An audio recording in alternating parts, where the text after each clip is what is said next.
Welcome to Mill History Talk, the podcast where we explore the past to better understand the profession of arms today. We dive into the campaigns, conflicts, issues, and commanders that have shaped military thinking across centuries, and why it all still matters. Whether you're an officer in training, a seasoned professional, a student of strategy, or simply curious about how history informs modern warfare, this space is for you. Our mission is simple: to foster insight, reflection, and critical thinking primarily through the lens of military history. Before we begin, a quick note. The views expressed in this podcast are of the podcast writers, hosts, and guests, and do not necessarily reflect the official policy or position of any government agency or organization. So, whether you're listening in a barracks, a lecture hall, at the gym, or in your car on the way to work, welcome. We're glad you're here. Hey everyone, I'm Hope, your smart, sassy, slightly nerdy tour guide through the battlefields of history. And today we're tackling a man who started life with the nickname Useless and ended it as the general who crushed the Confederacy. Yep, buckle up, because we're talking about Ulysses S. Grant. And I'm Brian. Grant is one of those figures who confounds expectations. He didn't look like a hero. He wasn't a tactical genius in the Napoleonic mold. He wasn't a charismatic speaker. But he had something else: persistence, steadiness, and the ability to grasp the bigger picture when others hesitated. Translation: he wasn't here for the drama. He was here to get the job done. And honestly, that's kind of refreshing. So let's start at the beginning. Grant was born in Point Pleasant, Ohio in 1822. His dad ran a tannery, which meant young Grant's childhood smelled like... Imagine leaving a steak out in August with no fridge. He hated it. But what he loved were horses. From an early age, Grant had this uncanny gift for handling them. Neighbors said he could calm down the wildest horse without breaking a sweat. That skill would define his time at West Point and later in the Army. And let's not skip over the name thing. He was born Hiram Ulysses Grant, but when a congressman filed his paperwork for West Point, he accidentally wrote Ulysses S. Grant. Instead of fixing it, Grant just rolled with it. Honestly, that's the most relatable clerical error since Starbucks started writing everyone's name as Ashley. That mistake gave him a new identity: U.S. Grant. Later in the Civil War, people said the initials stood for Unconditional Surrender. Quite the upgrade from Useless, which was the cruel nickname his classmates gave him. Yeah, kids are mean. But I love this. Grant wasn't some golden boy genius. He was average in school, quiet, and unremarkable. Until it mattered.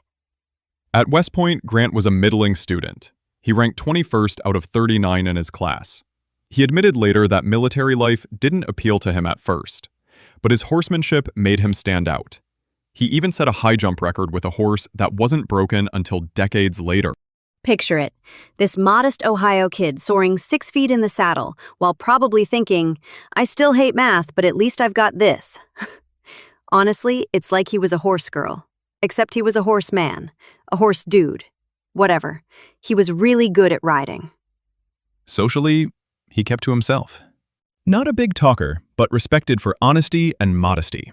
Those traits, quiet, steady, reliable, would later be strengths on campaign, even if they didn't win him friends at school. So he graduates, gets posted to the infantry. Notice, not the cavalry, despite being horse guy supreme. It's so true. Some things in the Army never change. So graduation, and then boom, the Mexican-American War kicks off. In Mexico, Grant got his first taste of combat. He served under Zachary Taylor, whose calm leadership impressed him. At Monterrey, Grant showed remarkable courage, riding a mule along a narrow path under fire to deliver orders. Later, at Chapultepec, he hauled a howitzer into a church belfry to fire down on Mexican troops. These were not the actions of an average officer. Yeah. Tell me again how this so-called useless guy is out here playing real-life Assassin's Creed Mexico edition. And here's the kicker. Despite proving himself brave, he later called the war one of the most unjust conflicts ever fought. So not only is he brave, he's also like, by the way, this whole thing is shady. That ambivalence is important. He gained invaluable experience in logistics as a quartermaster and learned to appreciate supply lines, something that would shape his Civil War strategy. But morally, he never shook his discomfort with the war. And let's not forget, he crossed paths with future Civil War big names. He saw Robert E. Lee in action, and others like Joseph Johnston and Jefferson Davis. Little did they know, round 2 was coming. Let's talk about Julia, his wife and honestly the MVP of Team Grant. They met through her brother, Grant's West Point roommate. Julia came from a wealthy, slave-holding family, which was about as different from Grant's modest background as you can get. But she was bubbly, supportive, and basically his emotional anchor. They married in 1848 after the Mexican War. Julia's optimism balanced Grant's reserve. Their partnership gave him stability throughout his life, including during the war, when she often traveled to be near him in camp. And then, civilian Grant. Oh boy. Farming? Fail. Real estate? Fail. Business ventures? Fail. He even lived in a log cabin called Hardscrabble, which is both an adorable name and a dead giveaway that things were not going well. He also struggled with alcohol during this time, especially when separated from Julia. But it's worth emphasizing, his drinking was episodic, not constant. His closest friends, like Sherman and his chief of staff John Rawlins, kept him in check during campaigns. And then comes my favorite Lincoln quote ever.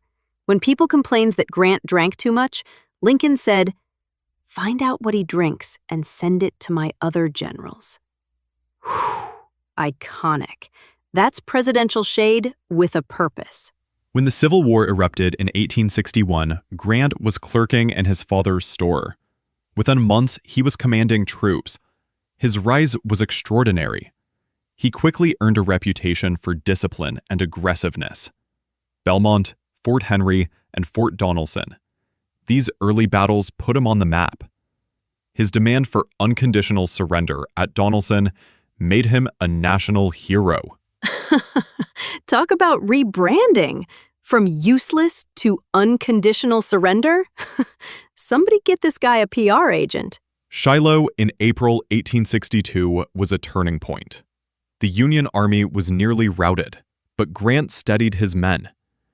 When Sherman expressed doubts after the bloody first day, Grant replied, "Yes, we've had the devil's own day, haven't we? Lick 'em tomorrow, though."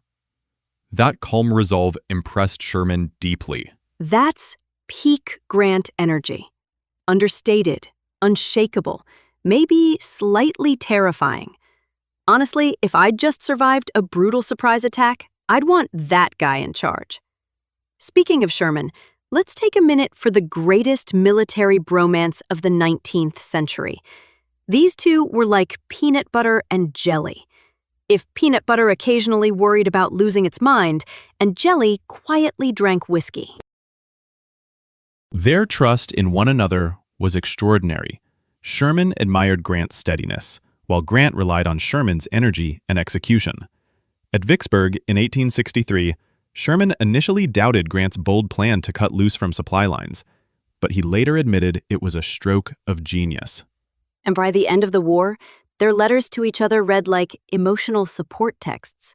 Sherman literally wrote, "I knew if I got in a tight place you would come, if alive."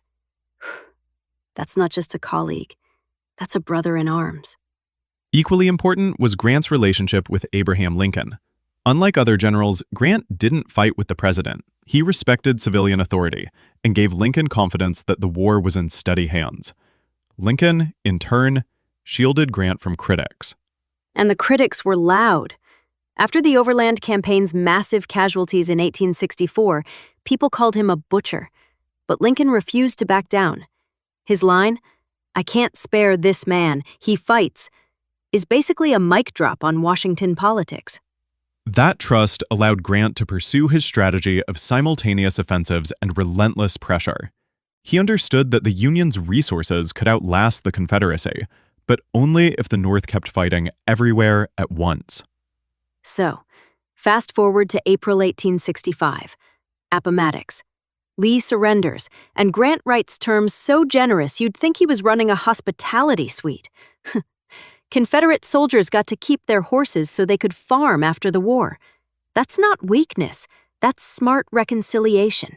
It was consistent with his view that the war had to end in healing, not vengeance. Strategically, he had recognized that destroying Confederate armies, not just taking cities, was the key. That vision marked him as a modern general.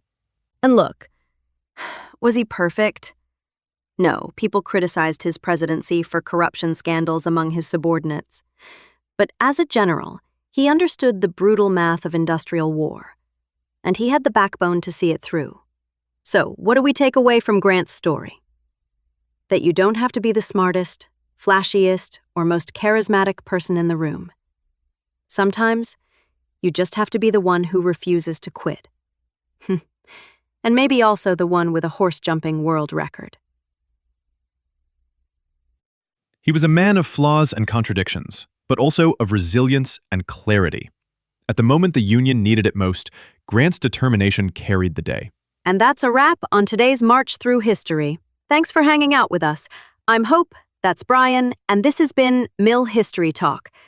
Remember, history isn't boring. It's full of plot twists, bad decisions, and the occasional guy who accidentally becomes a legend. Until next time, stay curious, stay witty, and maybe don't try hauling cannons into church towers unless you're absolutely sure it's worth it. Catch you later.